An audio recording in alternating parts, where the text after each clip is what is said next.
Boutique bijoux d'or Mossi Elengi. Boutique bijoux d'or Mossi. Voilà, couleur riche. Boutique bijoux d'or Mossi. Boss, voilà, couleur riche. Boutique bijoux d'or. Boutique bijoux d'or Mossi Elengi. Comment il répond? Osana Selembao, Osana Bumbu, Osana Makala, Osana Changu. Au comprendre, Osika transport Moko. Transport, il y a Victoire Gambela. Dans le bien Victoire Gambela. Référence à Bongolo. Si vous voyez dans Bongolo, Malama Otuni Avenue Irebo Zawapi. La question Avenue Irebo, numéro A37. Wana Okuta, Flat Hotel Bidor. Bon, vous avez la page Facebook. Page Facebook, WhatsApp, Viber, Zander, Nini. Donc, dis-toi, Tina Zander, Tina Google, Bidor TV, na boutique, Bidor, na chaîne, Banini, Eza, na YouTube, Ezali. Oh, Aza gérante na biso, Aza gérant na biso. Numéro na biso à téléphone, Ezali, jamais Kozanga. Numéro à téléphone, 10 243 84 23 81 486. Soko bendi biso kozwa na air nyonso parce que tozali libre na WhatsApp pe tozali. Bandela mosusu. Soki obengi biso okozwa biso na air nyonso parce que WhatsApp pe tozali.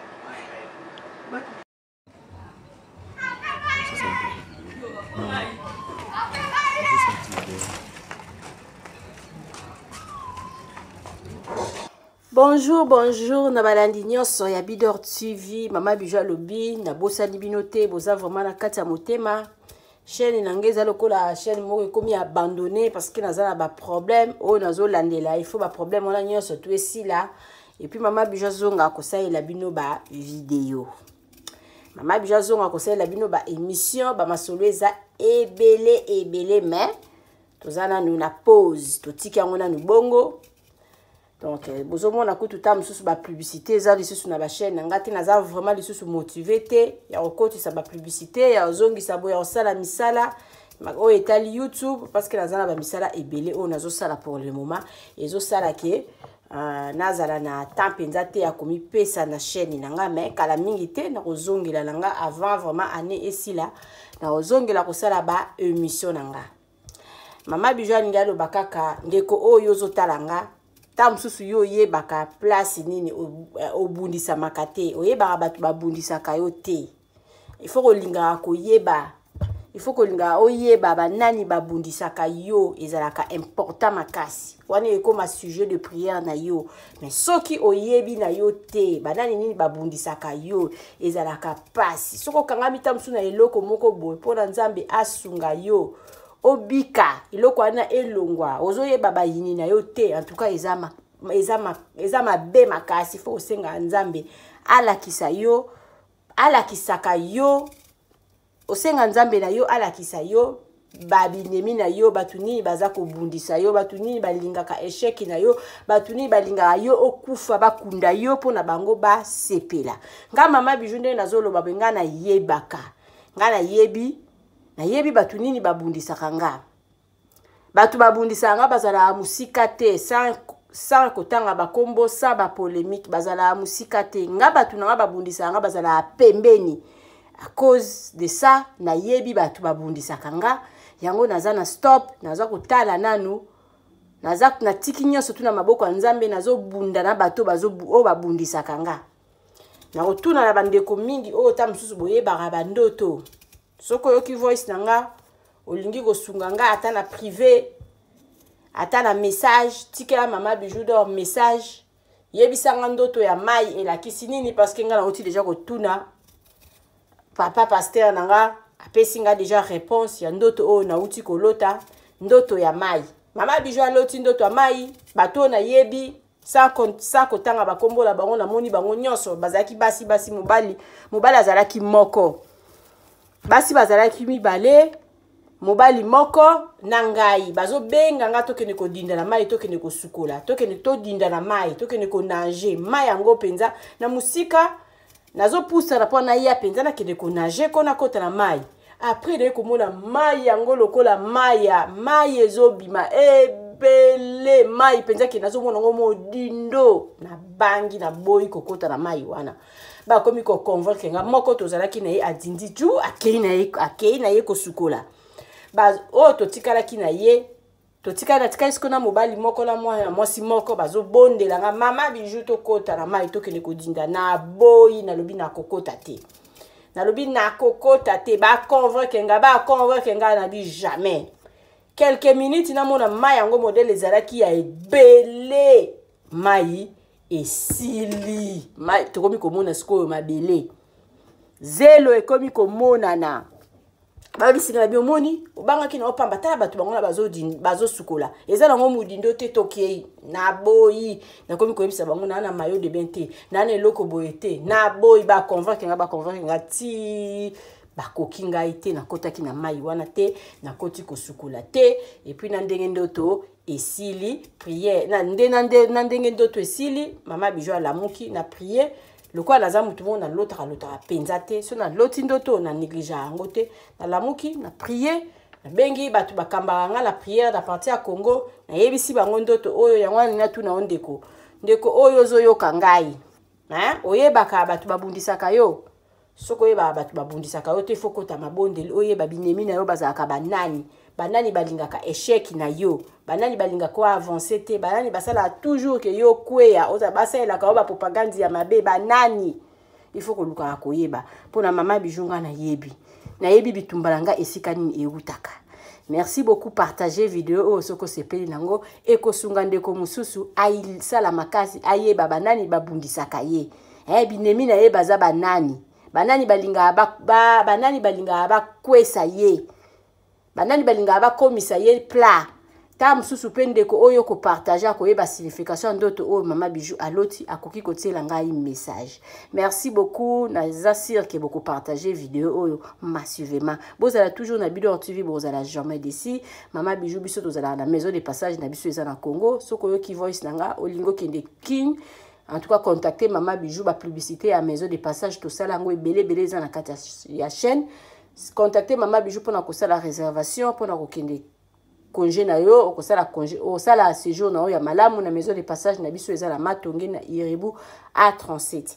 Mama Bijou tozala vraiment na ba place té, tozala toujours plein mais sala makasi benga Mama Bijou sala réservation ozwa place na yo.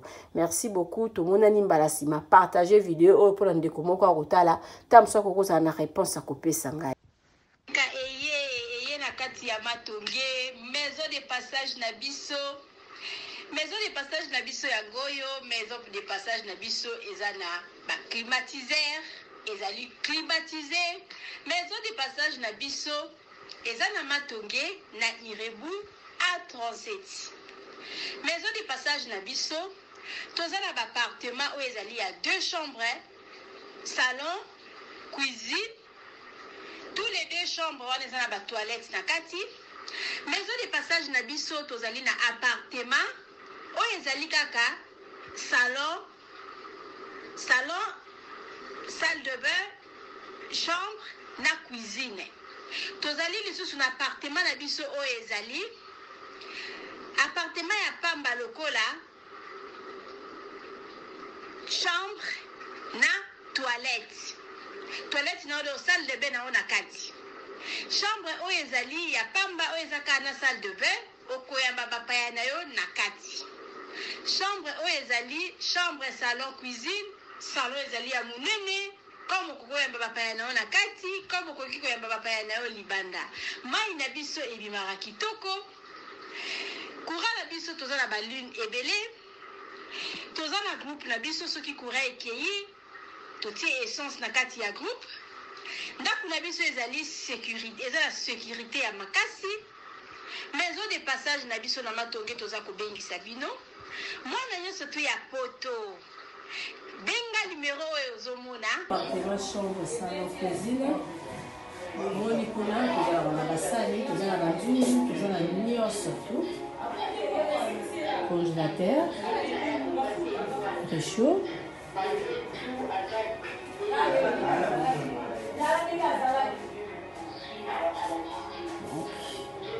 Cuisine sur le appartement, chambre, salon, cuisine. Cuisine biso. Cuisine dans un espace à monnaie. Tout dans un congélateur, tout dans un frigo, tout dans un micro-ondes, tout dans un cafetière, tout dans la nyonso. Donc, le nyonso est dans la cuisine et ça a.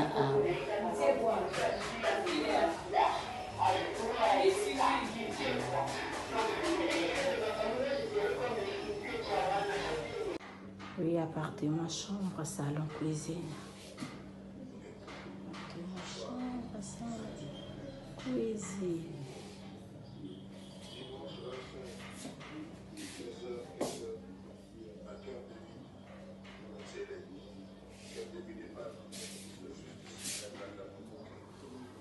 Appartement, la biso bozomona oyo. Ezali appartement simple. Moko ko me rappelle 2 chambres, salon, cuisine. Appartement na biso ezali na les climatisés, ils ont la télévision, tout ça qu'un ventilateur au cas où courant est rejeté. Les moutons qui coupent ça ventilateur. Tout ça na frigo. Appartement na biso ezali propre makasi. Tout ça moi garde-robe awa. Que vous avez côté bilamba na ye eza vraiment na espace au bozomo na oyo ekoki kokota kiti tokoki pe kotia moi éponge awa mutu akoki kolala kiti ekoki kokota awa parce que ndeko moko ayaki awa alingaki kiti te tobimisi kiti ekotaka kiti na mesa. Appartement oyo eza appartement simple akomaka 2 chambres salon. Tokota tota la 2e chambre na ye. Deuxième yangoyo. Soko lingo loué yango appartement simple moko.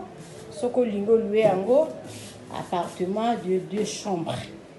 Appartement na biso yangoyo. Oyo eza 2e chambre na ye yangoyo. 2e chambre oyo akoma pe appartement chambre salon cuisine. Soko lingo zo yango pe na appartement ya pamba. Lingo zo yango appartement chambre salon cuisine. Et comme macapé à part.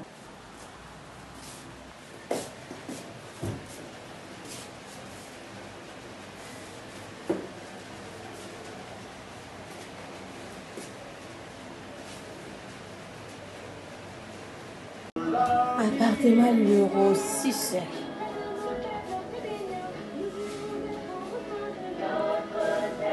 Vous avez le salon.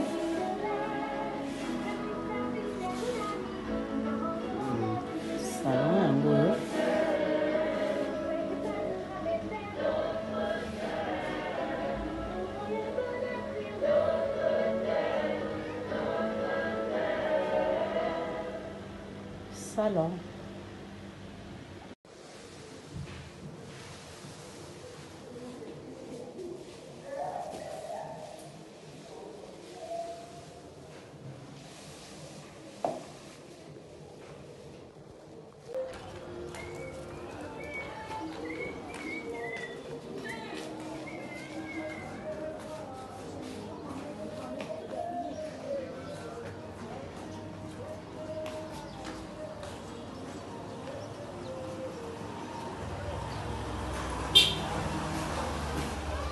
Oui, appartement la biso oh maman bijou lobaka appartement simple. Tous en a 2 sortes d'appartements simples. Tous en appartement simple au ezali à $15 par jour. Tous en l'appartement simple au ezali na $20 par jour. Maman bijou soka koloba $20 ou loba €20, ça dépend ya pays ni oyo vandi parce que euro na dollar pour le moment ezakaka ndenge moko.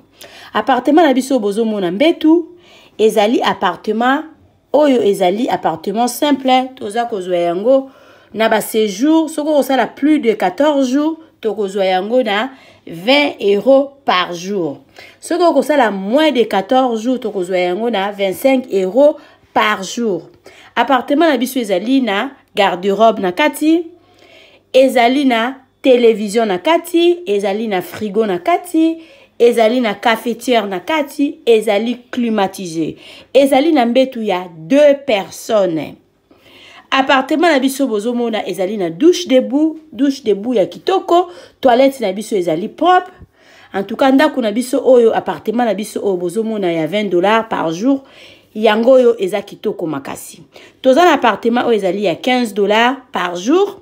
Yango pe ezali na biloko nyonso tu ndenge bomoni na kati, sauf que kuna eza na garde-robe te, kuna totia régal moko likolo. Oyo mutakoki koya kotia ba valise na ye likolo. Contactez biso na appartement oyo bozomona bokozala jamais dessus. À part ba appartement simple, toza na appartement na biso oyo ezali chambre salon cuisine, toza na appartement oyo ezali 2 chambres salon cuisine. Toza na problème ya maïté, toza na problème ya courante. Notre appartement eza kitoko, eza wana pona bino bana ya poto. Benga Mama Bijou, contactez Mama Bijou. Okozala jamais desi. Ndako na biso ezali na sécurité assurée. Mama Bijou alobaka ndako ya $15, zwa yango penza na valeur ya $15, kozwa yango na valeur ya 5 étoiles te. Benga ngai, na pesaka toujours adresse na biso. Adresse na biso ezali na Matonge, eza na Makampante, eza na Gombete. So vous avez besoin ya ko vérifier ndako na yo avant benga Mama Bijou, avant ça osala à compte na Mama Bijou. Benga la pesa o numéro ya gérante na biso, kende visiter place na yo, yaka zongela Mama Bijou pona osala réservation na yo. Borozala jamais desi, ndako na biso eza wana pona ba séjour na bino. Merci.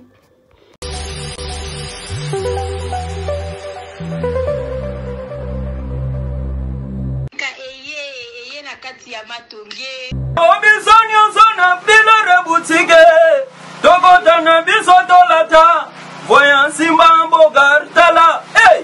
Ezali na ndenge na yo mwani Balobi tokota lelo biso